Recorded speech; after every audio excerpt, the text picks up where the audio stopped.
What's going on this week in Nerf? Welcome to This Week in Nerf, your source for first-party, third-party, and community Nerf news. I'm Adriana, and Michelle got me these adorable Dart plushies, and I'm so excited, and I just had to tell you guys that before we get to the news. Let's do it. We'll start with something I barely understand.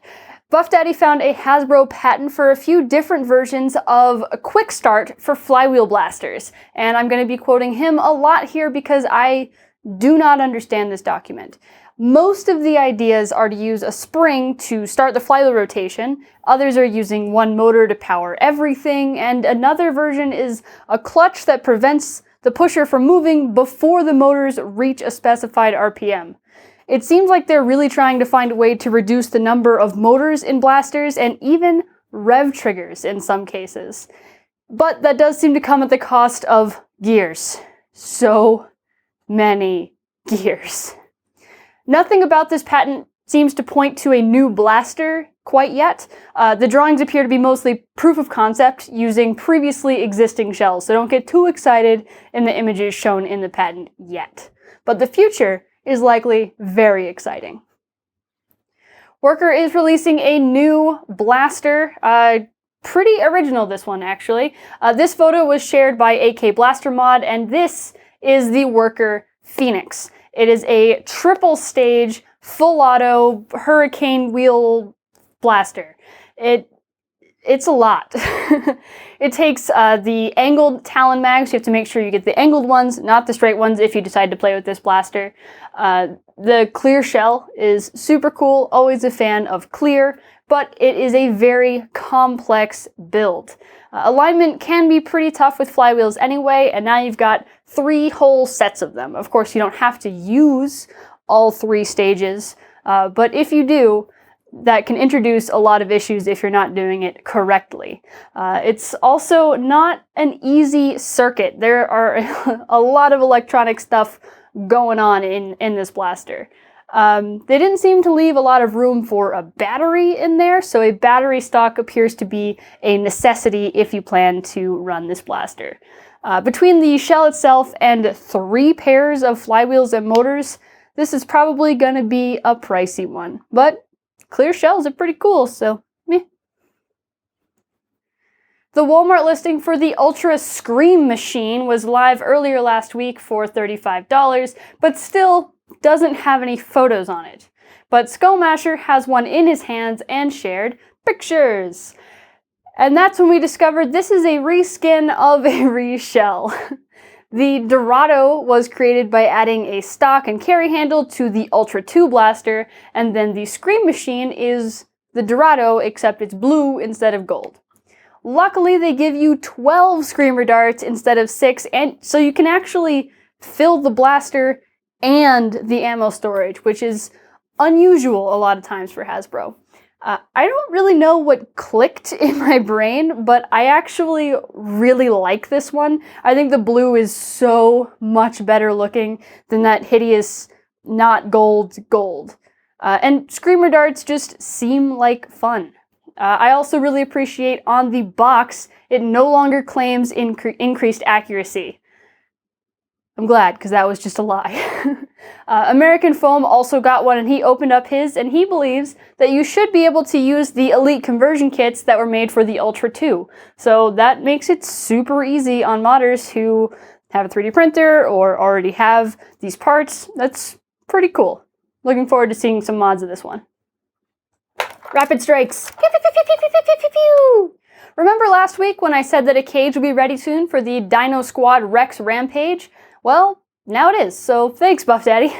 It should fit most replacement flywheels, and make sure you check the file names for which versions are compatible with Daybreak wheels. Boomtendo started an Indiegogo campaign for what he's calling Pingu darts. These are half-length Boomco-style straw darts with a head compatible with long barrels. As always with crowdfunding, keep in mind that you're not purchasing a product, you're funding a dream. Another premium product is available on Foam Pro Shop. Ethereum Nexus Pro triggers are now available. They're machined from aluminum and lasered with a little flock of bats.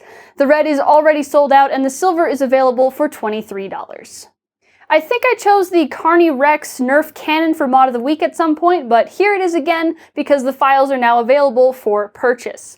You can now wage your own desktop war against the evil cans and block towers with this rubber band powered, overly complicated, completely impractical, very fun looking blaster.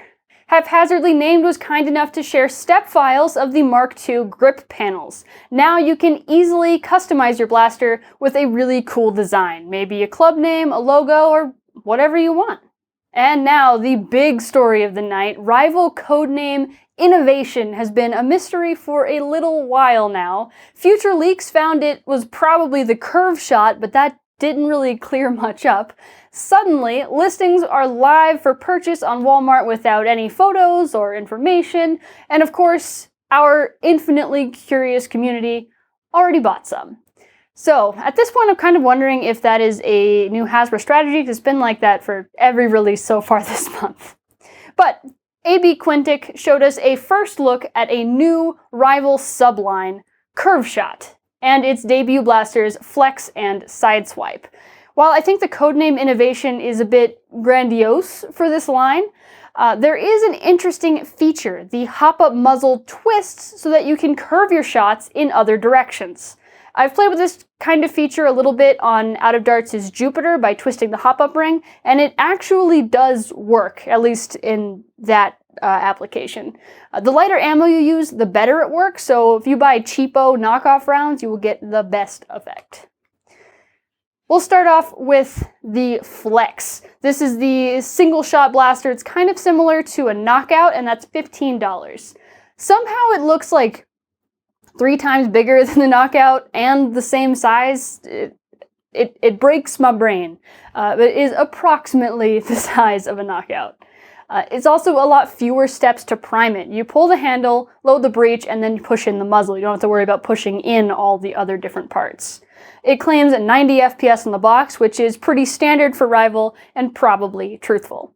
It only includes 5 rounds, despite having 8 round storage, which is a little bizarre. But I love the look of this blaster, the colors, the shapes, super duper cool, and only $15. The Sideswipe has a lot more going on for $25. It has a 12-round internal magazine, bolt action primed with a bolt that can be placed on either side, whether you're right or left-handed. The magazine is side-loading so that you can load while you're primed, which is pretty awesome. And it's functionally very, very similar to the finisher. You just pull down the magazine tab, drop in the rounds before you release the tab. Inside you can see it is basically a finisher in there, and there is a ton of dead space at the bottom of that spring, potentially allowing for capacity mods? Maybe? This blaster does clamshell with screws, which is awesome, but the different colored plastic is held together with tabs. But that could lead to incredibly clean paint jobs if you're very careful about disassembly. Overall, I'm really, really pleased with this release. The name, the logo, and the design are all evocative of the actual function. These seem like well-designed and well-thought-out blasters, and I really do hope to see more in this subline.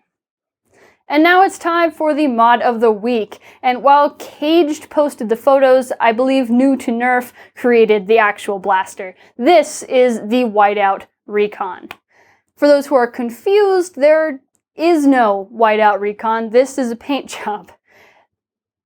It's got some really great masking that makes it look really clean and factory fresh. I also just love that all of the included accessories got the same treatment. It is a gorgeous blaster. You did a great job on it, and I really smiled looking at it. And that is all the news for this week. Thank you so much for watching. As usual, the links to everything that I talked about are down in the description, along with that like button, subscribe button, and the comments. While you're down there, what do you guys think of Hasbro's performance so far this year? I mean, it's been almost a month, and we've had a ton of new blasters, and I think I've been excited about pretty much every single one of them.